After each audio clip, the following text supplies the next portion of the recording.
Raayyaan ittisa Ameerikaa dantaa Ameerikaaf lubbuu isaa yoo kennum, raayyaan ittisa Itoophiyaa dantaa paartiif lubbuu isaa kenna.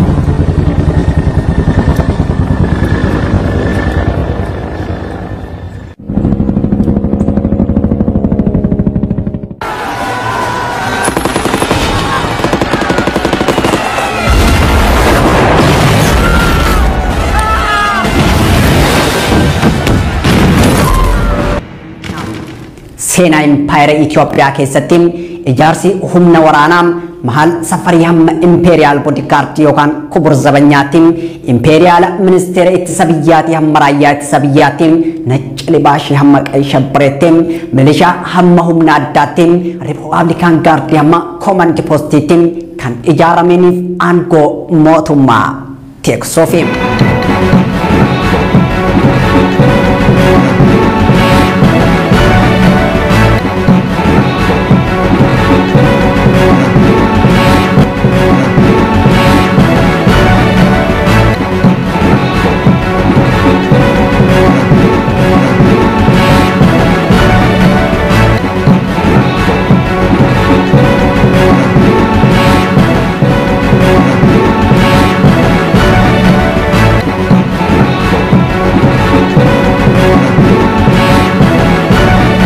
Tashagar akka Tedros rasaasa dhugee of hobbaafachiisa mooni dhiisaam TPLF immoo waboota dursee Finfinnee qabataan sochiin barattoota yuunivarsiitii Finfinnee fi fincilli qonnaan bultootaan kufaatii Haile Sillaasee yoo saffisiisuun qabsoon sabootaan sirna dargii koffiseem warraaqsi Oromoo ammoo adda dimokiraasaa warraaqsa ummatoota Itoophiyaa yoo buqqisuun lolli waraana bilisummaa Oromoo fi humna ittisa Tigraay bilisiginnaa raasaatii jira.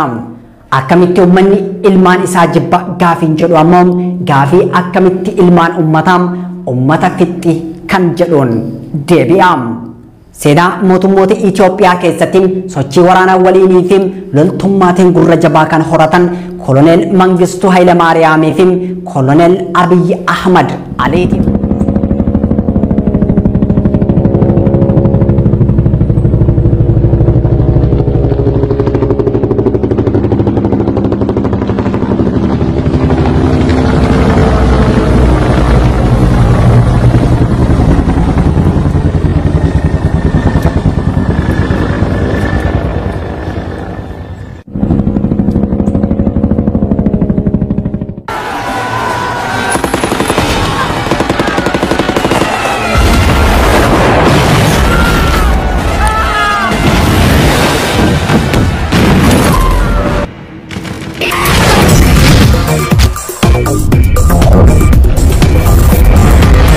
Raayyaan ittisa Ameerikaa dantaa Ameerikaaf lubbuu isaa yoo kennum, raayyaan ittisa Itoophiyaa dantaa paartiif lubbuu isaa kenna.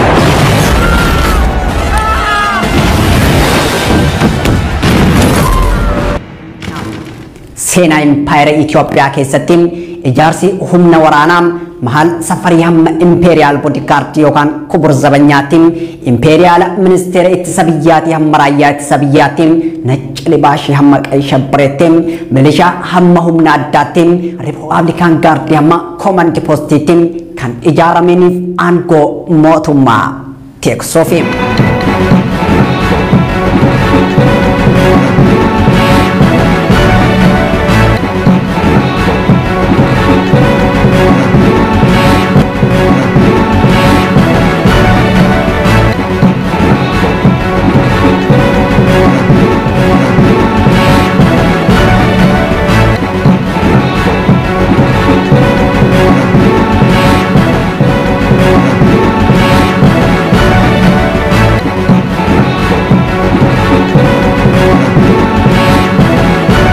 Aganyoo Tashaagar akka Tedros rasaasa dhugee of hobbaafachiisa moo ni dhiisaam TPLF immoo waboota dursee Finfinnee qabataa sochiin barattoota yuunivarsiitii Finfinnee fi fincilli qonnaan bultootaa kufaatii Haile Sillaasee yoo saffisiisuun qabsoon sabootaa sirna dargii koffiseem warraaqsi Oromoo ammoo adda dimokiraasaa warraaqsa ummatoota Itoophiyaa yoo buqqisuun lolli waraana bilisummaa Oromoo fi humna ittisa Tigraay bilisiginnaa raasaatii jira.